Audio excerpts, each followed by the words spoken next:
أعوذ بالله من الشيطان الرجيم. بسم الله والصلاة والسلام على رسول الله وعلى آله وصحبه أجمعين. رب اشرح لي صدري ويسر لي أمري واحلل عقدة من لساني يفقه قولي. Lahat ng papuri at pasasalamat ay para lamang kay Allah subhanahu wa ta'ala, ang Panginoon ng lahat ng nilalang. Ako'y sumasaksi na walang Diyos na dapat sambahin maliban kay Allah. At ako'y sumasaksi na si Propeta Muhammad sallallahu alaihi wasallam ay kanyang huling propeta at kanyang huling sugo. Mga kapatid sa Islam, alhamdulillah, biyayaan pagpalain nawa kayo ni Allah sa inyong masipag at masigasig na pag-aaral o pagsasaliksik ng kaalaman, no? Masya Allah, sa lahat ng mga nandito, naway magbunga yung pagsusumikap at pagtitiis natin dito, no? Ito'y uri ng sabar, ha? Na kung saan nakikinig ka ng ilang minuto sa mga lecture, ikaw ay nagsasabar, 'di ba? Dahil may mga sa mga ganitong oras, may mga dapat tayong gawin, may mga kailangan tayong asikasuhin, pero alhamdulillah at pinipili natin yung pakikinig sa mga oras na ito na tiyak na tayo makakakuha ng gantimpala mula kay Allah subhanahu wa ta'ala. Sa mga admin dito, mashallah, biyayaan pagpalain nawa kayo ni Allah. Lalo dun sa kay MC natin, kay Sheikh Omar, mashallah, napakasipag. At sa ating mga tagabigay ng hadith, mashallah, nagbabasa ng Quran, yan nag-organize ng pag-aaral na to, no? At napakahalaga nun dahil yung iba, ang ino-organize is event, 'di ba? Yung event na may mga malalasing, pero dito, subhanallah, 'di ba? Sinasaayos natin yung mga ganitong klaseng pag-aaral ng kahit gano'n halimbawa na lamang na nagpapahinga or nasa bahay, tayo'y nakakapulot ng mga kaalaman na naibabahagi sa atin ng mga ating butihing guro, 'no? So, alhamdulillah at pinupuri ko si Allah dahil tayo pinahintulutan na naman na makapagbahagi ng kaalaman dito at siyempre sa inyo, sa mga nakikinig at naway makapulutan natin ng aral itong ibabahagi ko dahil napakahalaga rin nito dahil may mga tao na sumablay dito, no? So, ibilang naman tayo ni Allah sa mga maging matatag sa ating relihiyon, sa ating pananampalataya dahil si Allah subhanahu wa ta'ala ang siyang tanging lalapitan natin at siya lamang ang hihingian natin ng saklolo sa mga oras na tayo'y wala nang malalapitan, no? So, inshallah, mga kapatid at mga magulang sa pananampalatayang Islam, ako'y lubos na ipapasalamat at sa kabila ng mga pagsubok natin dito sa mundo, tayo ay nananatili na nakatindig, no? Ganun nga, 'di ba? Nakatindig. Ibig sabihin, nakatayo upang gampanan ng mga obligadong utos sa atin ni Allah subhanahu wa ta'ala. Tayo ay nananatili na nagpapakatatag sa mga kabila ng anumang suliranin, no? Sa kabila ng ating pagkabigo, sa kabila ng kalungkutan, tayo ay nananatili sa landas ni Allah, ang Rabb ng sanlibutan. May mga tao na bumitaw sa pagsamba dahil sa pagsubok. Alam naman natin 'yon, 'di ba? So, 'yun, kasama 'yun yung mga pagkabigo, 'di ba? Bigo tayo sa mga gusto natin makasama habang buhay, 'di ba? Bigo tayo sa gusto natin pakasalan, ngunit hindi pa ipinagkaloob ni Allah.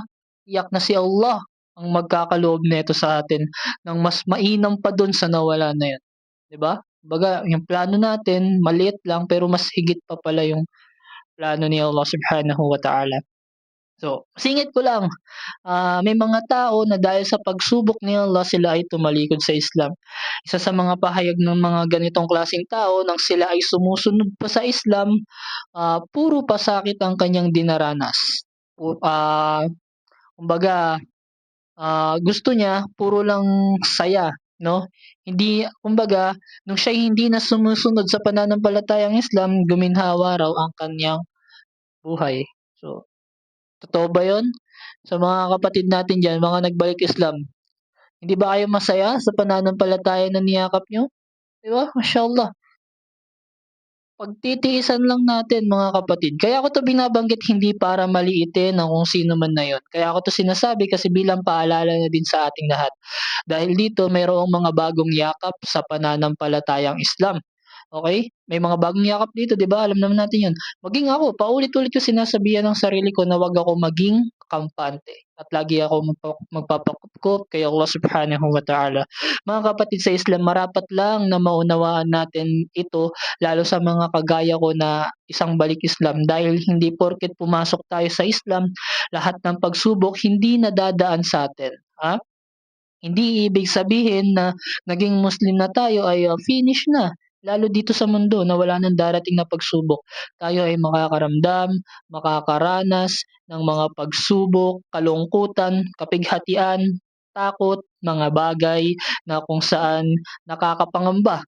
Kaya sa mga oras na ito, ang ibabahagi ko sa inyo ngayong gabi ay maging dahilan nawa ito ng, upang makadagdag ng kaalaman at makatulong din sa ating mga sa ating pananampalataya, 'no? Si Allah Subhanahu wa Ta'ala ay nagwika mula sa maluwalhating Quran kanyang sinabi, "A'udhu billahi minasyaitonir rajim, ahasiban nasu ayutrakuna an yaqulu amanna wa hum la yuftanun." Sa pagkakasabi sa ating wika, kagaya ng nabanggit natin, inaakala ba ng mga tao na sila ay pababayaan na lamang sapagkat sila ay nagsabing, "Kami ay naniniwala," at sila ay hindi nasusubukan? So ito'y nasa Quran mga kapatid, kaya mag-ingat tayo lalo sa mga intensyon natin sa pagyakap natin sa pananampalataya, 'no? Sa sinabi ni Allah, inaakala ba ng mga tao na sila ay pababayaan na lamang sapagkat sila ay nagsasabi na, "Kami ay naniniwala na," at sila ay hindi nasusubukan? Sa pagpapaliwanag ng aya, kagaya ng nabanggit natin kanina, 'di ba, minsan inaakala natin na 'pag naging Muslim tayo, magiging makapangyarihan tayo, makukuha natin yung lahat ng din nandito sa mundo, ah. Akala natin makukuha natin ang lahat ng gusto natin 'pag pumasok tayo sa Islam. Sa madaling salita, nag-Muslim kasi akala nila may makukuha sila agad na kapangyarihan dito sa mundo. Pero sa kabila ng tayo ay kumbinsido na sa Islam, yes, naniniwala tayo na si Allah ang tagapaglikha. Pero 'wag tayo mag-isip na walang pagsubok na darating sa atin, dahil mismo si Allah ang nagwika sa kanyang aklat na ipinadala, sa aklat na kanyang ipinahayag sa kanyang huling mensahero. Si Propeta Muhammad Sallallahu Alaihi Wasallam, na inaakala ba ng mga tao na sila'y pababayaan na lamang at sila'y hindi nasusubukin kapagkat sila ay nagsasabi na kami ay naniniwala na? Allahu Akbar. Sa kasunod na aya sinabi rito, "At katiyakan aming sinubukan yaong mga nauna sa kanila at katiyakang ipababatid ni Allah sa pamamagitan ng pagsubok yaong mga makatotohanan at katiyakan kanyang ipababatid ang sino mang mga sinungaling." Subhanallah. Ibig sabihin sa Tafsir Ibn Kathir, sinasabi ito, ibig sabihin ay tiyak na susubukin ni Allah ang kanyang mga mananampalataya na mga lingkod ayon sa antas ng kanilang pananampalataya. Ibig sabihin magkakaroon tayo ng pagsubok. Susubukin tayo ni Allah Subhanahu wa Ta'ala. Huwag tayong maging kampante ngayon. Actually, ngayon yung tinatamasa natin na kaginhawaan, mga yaman, maaaring maging pagsubok yan sa atin mga kapatid. Mamaya babanggitin natin ang mga ilang maaaring naging pagsubok o maaaring maging pagsubok ng isang tao.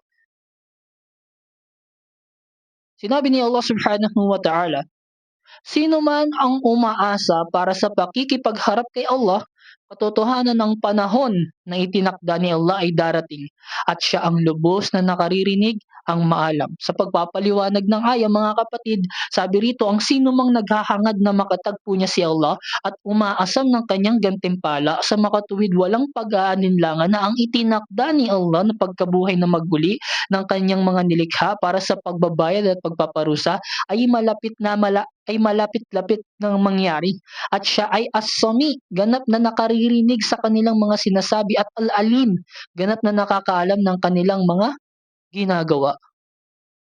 Subhanallah. Sa kasunod na aya sinasabi rito, "At yaong mga naniniwala," Surah Al-Ankabut verse 7 mga kapatid, At iyaong mga naniniwala at gumawa ng mga gawaing matuwid, katiyakan aming papawiin mula sa kanila ang kanilang mga kasamaan, at katiyakan sila ay aming gagantimpalaan ng ayon sa kanilang mabuting ginawa. Sa pagpapaliwanag ng aya, sinasabi rito at ang mga yaong naniwala kay Allah at sa kanyang huling mensahero sa kanyang sugo at gumawa ng mga mabubuting gawa, walang pag-aalinlangan buburahin namin ang kanilang mga pagkakasala at gagantimpalaan namin sila sa anumang kanilang nagawang kabutihan ng higit pa sa anumang kanilang ginagawa. Ang inyong yaman, mga kapatid, ha? Ang inyong yaman, ito yung binabanggit natin kanina. Ang inyong yaman ay ang inyong yaman at ang inyong mga anak ay mga pagsubok lamang.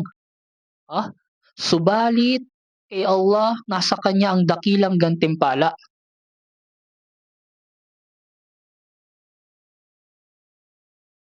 Sa pagpapaliwanag ng aya, mga kapatid, sinasabi rito, ang inyong mga yaman at ang inyong mga anak ay walang iba kundi mga pagsubok lamang sa inyo.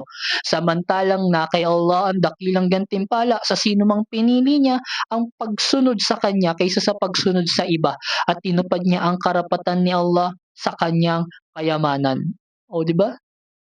Kaya huwag tayong maging kampante, mga kapatid, kung ano man yung tinatamasa natin na ano man dito sa mundo, kasaganahan, ano lang, pagsubok 'to, subhanallah, pagsubok, maaaring maging pagsubok 'to sa atin.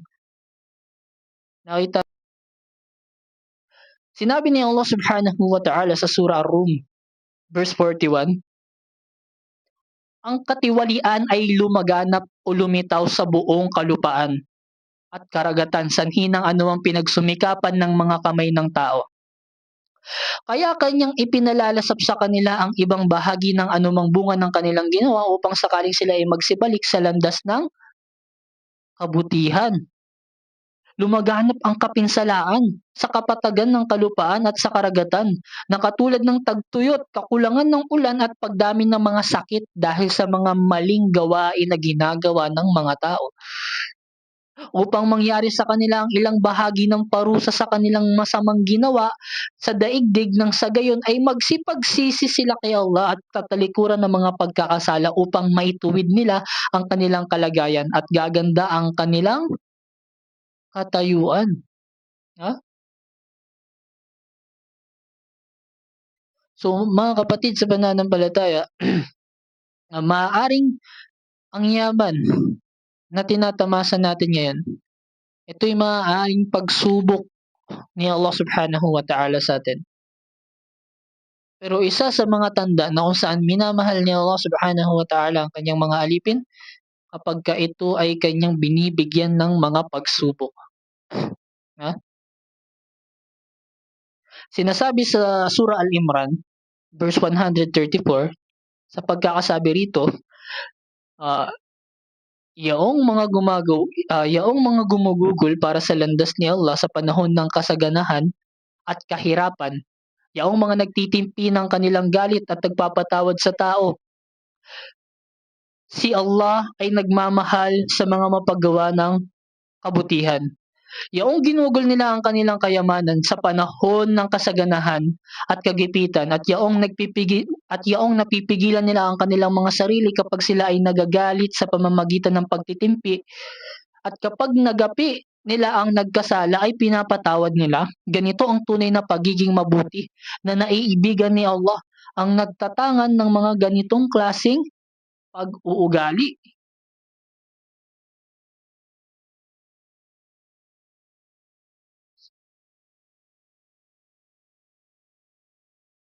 Mga kapatid sa Islam, um, si Allah ay nagwika sa maluwalhating Quran. Ito'y patungkol pa rin sa sinabi niya na kung saan huwag tayo maging kampante.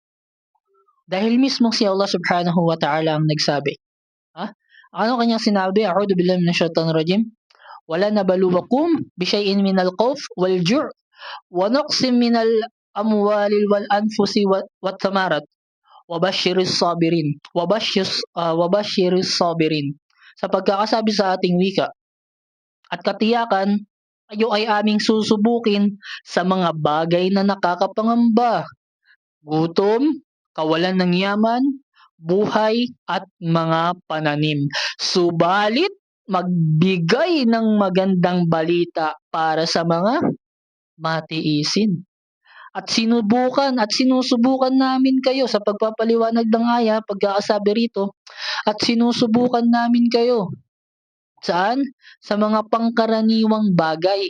Sa mga pangkaraniwang bagay na katulad ng ng pagkatakot sa inyong mga kalaban, kagutuman o kakulangan sa pagkakamit ng yaman, na bagamat hirap na ay hindi pa sapat ang nakakamit, o hindi kaya ay pagkawala nito, pagkasawi ng mga mahal sa buhay sa pamamagitan ng pangkaraniwan na kamatayan, o di kaya ay ang pagkasyahid ng isa sa daan ni Allah, at kakulangan sa inaaning mga bungang kahoy na tulad ng tamar o datiles, mga prutas, at sa inaning mga butil na tulad ng mga mais, ginagapas na palay at iba pa, o di kaya ay pagkasira ng mga ito. Subalit ibigay mo sa kanila, o Muhammad, ang magandang balita sa mga nagtataglay ng katangiang pagtitiis, na nakakayanan nila ang mga nabanggit at iba pang mga pagsubok. Ibigay mo sa kanila ang balitang mapapagalak sa kanila hinggil sa kanilang magandang kahihinatnan dito sa daigdig at sa kabilang buhay. Ha?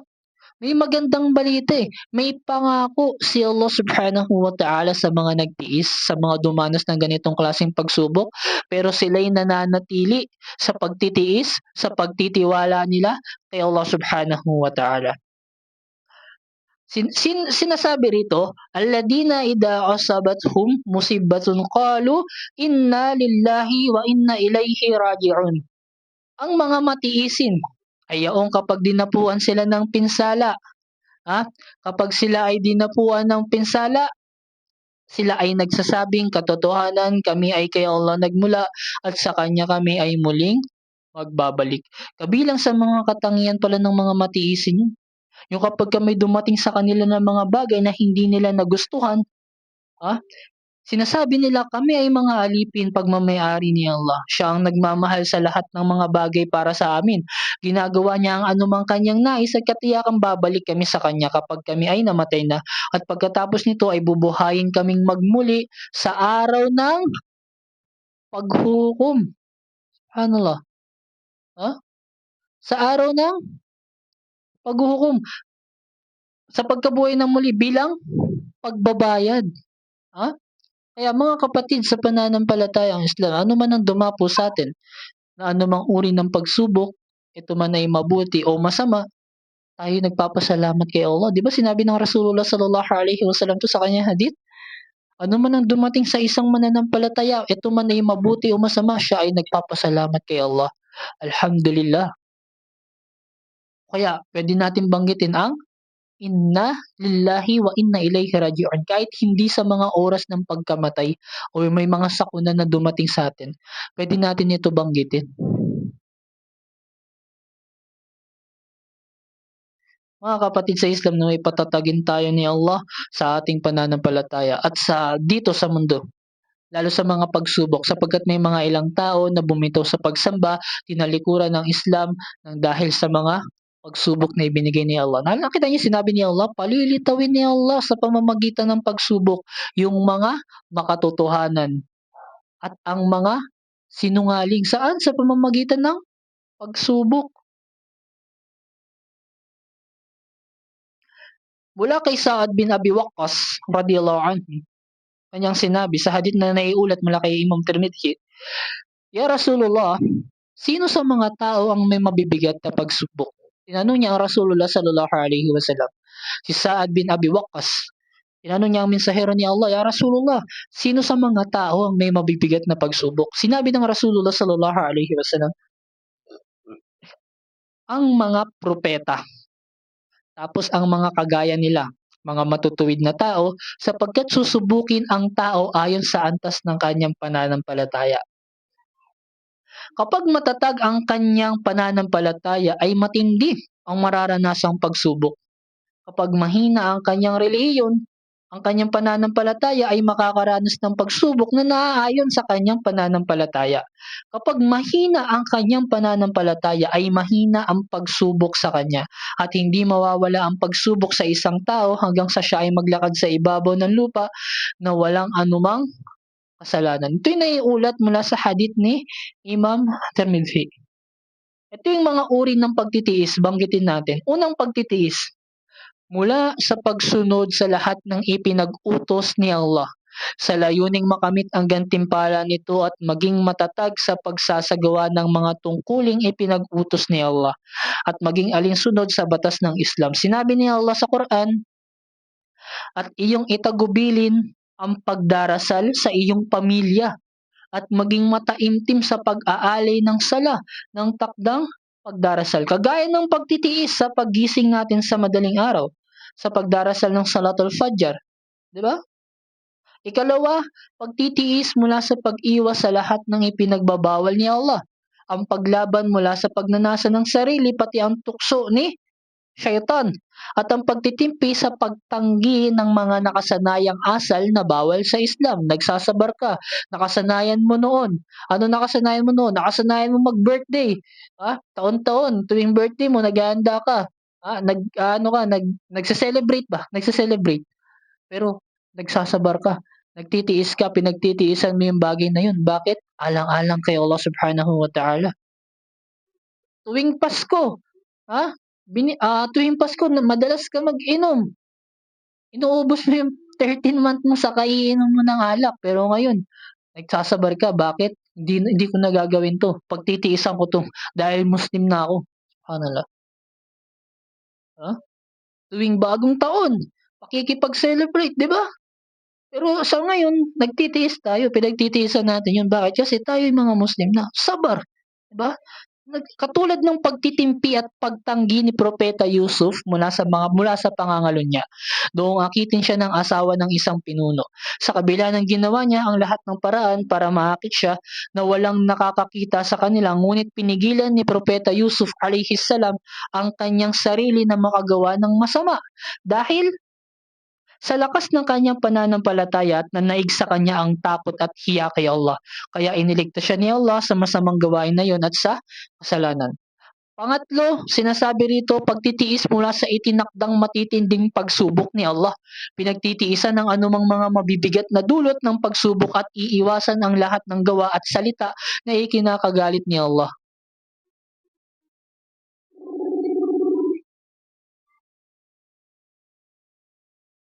So yun mga kapatid, ulitin ko, baka di narinig, nalalaglag ako sa bahay nila. May na internet natin. Okay? Ikatlo, pagtitiis mula sa mga itinakdang matitinding pagsubok ni Allah. Pinagtitiisan ng anumang mga mabigat na dulot ng pagsubok at iiwasan ng lahat ng gawa at salita na ikakagalit ni Allah. Sinabi ni Allah sa maluwalhating Quran sa Surah Al-Baqarah, verse 156 at 157, sabi rito, na kung sila ay nakararanas ng kapinsalaan, mga pagsubok, ay nagsasabi, katotohanan kami ay nagmula kay Allah at sa Kanya kami ay magbabalik. Sila ang mga tumanggap ng mga biyaya at kapatawaran at ng habag mula sa kanilang Panginoon at sila ang mga napatnubayan. Sa hadith na naiulat mula kay Imam Tirmidhi, katotohanan, lumalaki ang gantimpala kapag lumalaki ang pagsubok. At katotohanan, kapag minahal ni Allah ang mga tao, ay sinusubukan niya sila at sino mang malugod na tinanggap ang pagsubok ay makakamit niya ang kaluguran ni Allah. At sino mang mapuot sa pagsubok ay mapapasa kanya ang puot. May mga kapatid tayo, mga ganyan, mga kapatid, may mga taong ganyan na kinapuputan ang pagsubok na ibinigay ni Allah sa kanya. Kakulangan ng pera, pinansyal, nagagalit, namumuhi. Bakit ganito ang buhay ko? Bakit ganito ang kalagayan ko? Samantalang yung iba, ang saga-sagana ng buhay nila. Napupuot siya sa pagsubok na ibinigay sa kanya ni Allah. Na marapat niyang gawin. Ano ang marapat niyang gawin? Magpakupkup kay Allah. Muling manumbalik kay Allah. Magpalakas ng pananampalataya. Pero sa kabila nun, ang ginawa, kinuwestiyon si Allah. Bakit ganito ang buhay ko? Yung qadar, yung pagtatakda sa kanya ni Allah, kinamuhian niya ang mga sandaling iyon. So mga kapatid, 'wag natin kamuhian, magpasalamat tayo kay Allah. Ay, alam niyo isa sa mga ipinapangamba sa panahon ng mga sahaba, kung saan kapag sila ay walang pagsubok, kapagka walang pagsubok sila, nangangamba sila, nalulungkot.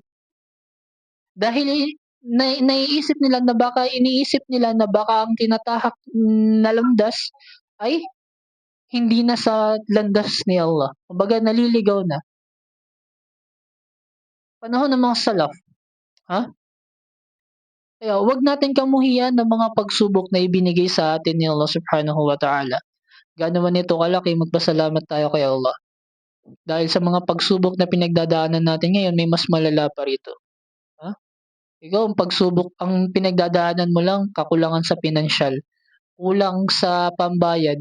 Pero yung pumunta ka sa ospital, tignan mo yung mga tao dun, bibinawian ng buhay, inoperahan, may naputulan ng paa, may naputulan ng kamay, ha?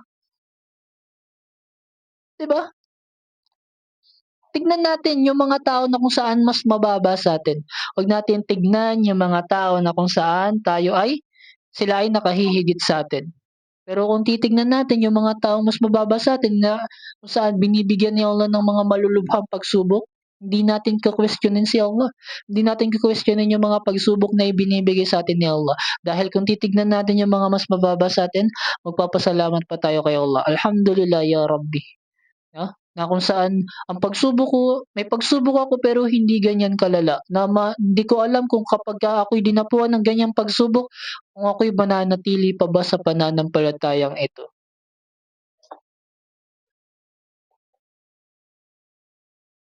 Sinabi ni Allah Subhanahu wa Ta'ala, para ito sa mga kapatid, sa mga nagtiis, sa mga pagsubok natin dito sa mundo, sa mga hirap na di pinagdaanan natin, subhanallah.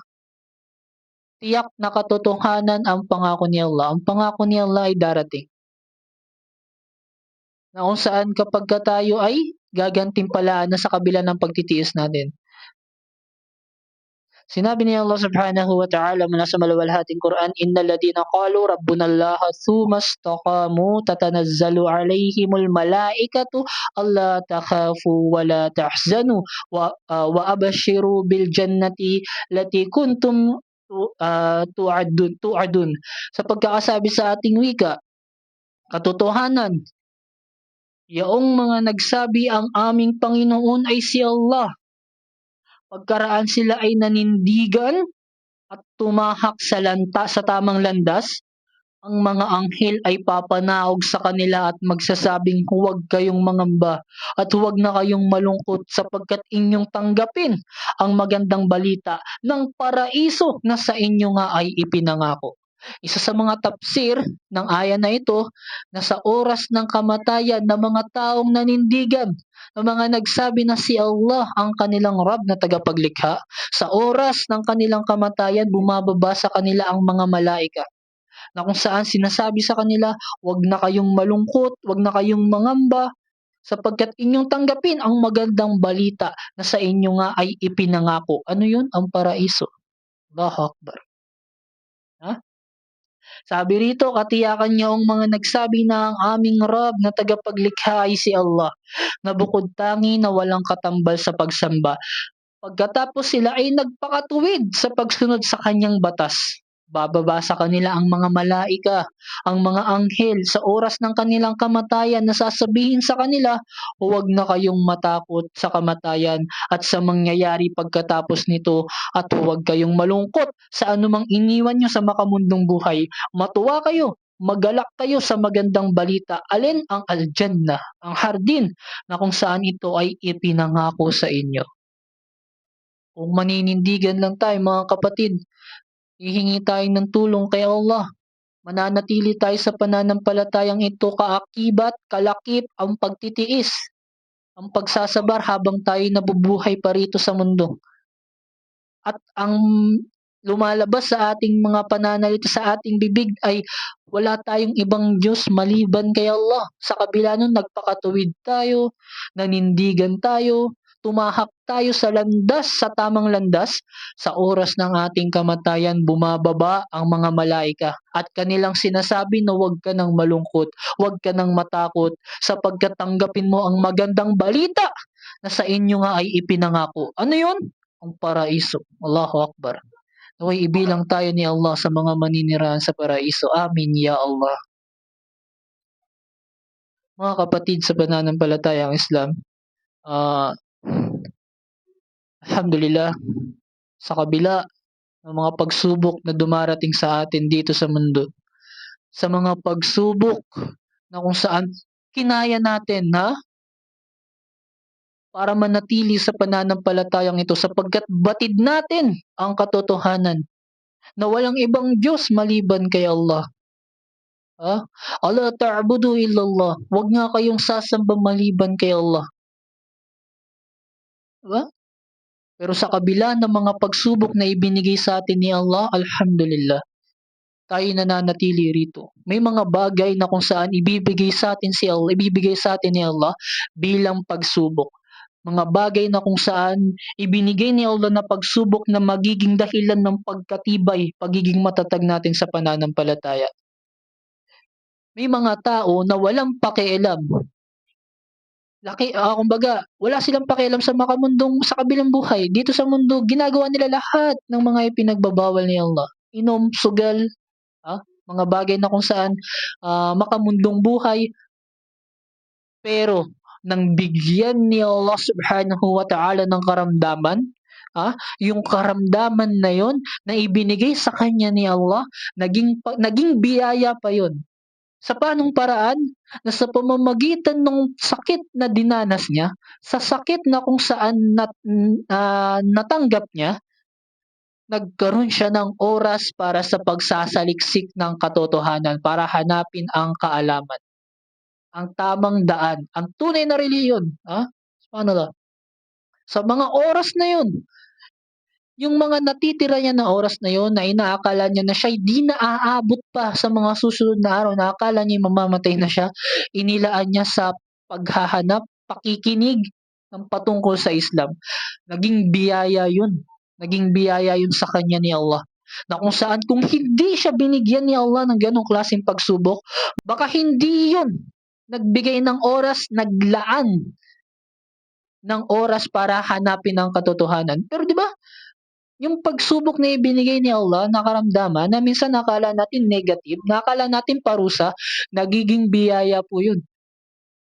Biyaya pa yun. Na kung sa mga oras na yun, na ibinigay yun ni Allah, nagkaroon tayo ng oras para magsaliksik ng kaalaman, bigyan ng oras ang patungkol sa relihiyon at alamin kung sino nga ba ang tunay na lumikha.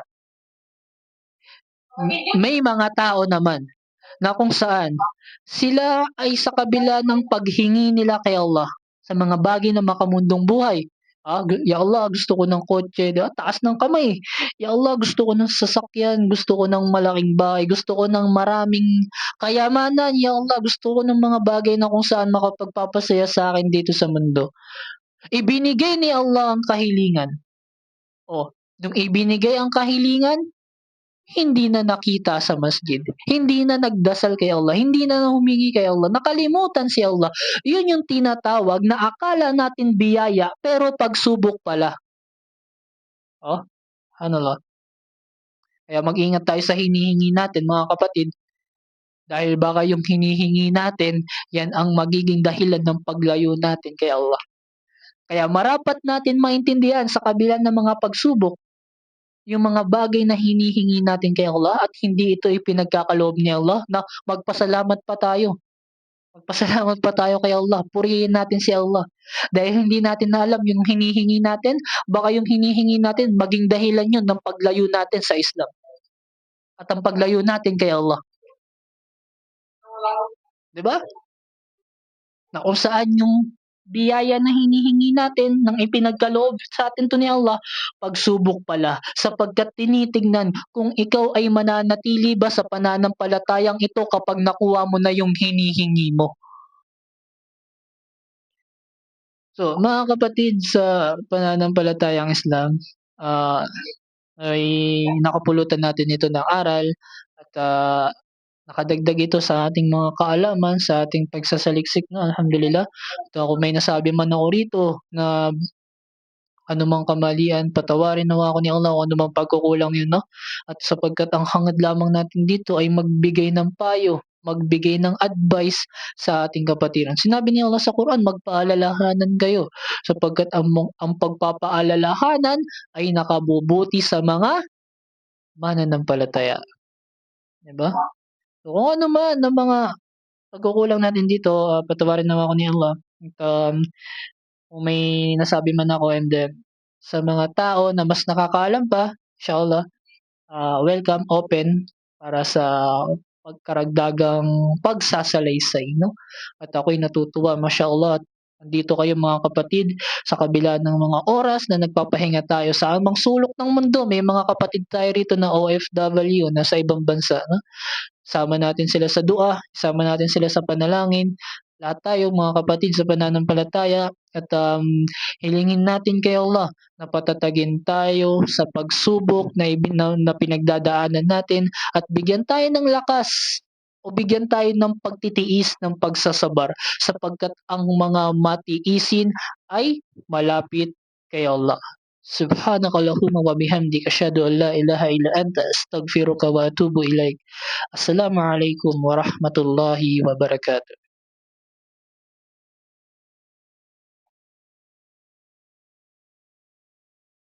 Waalaikumsalam warahmatullahi wabarakatuh.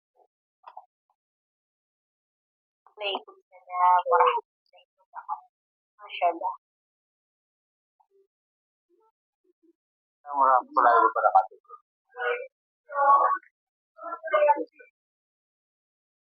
Ang inano mo yung ano, yung lesson mo sa prayer na naalala ko talaga yung mga taga-Palestine, masyaallah.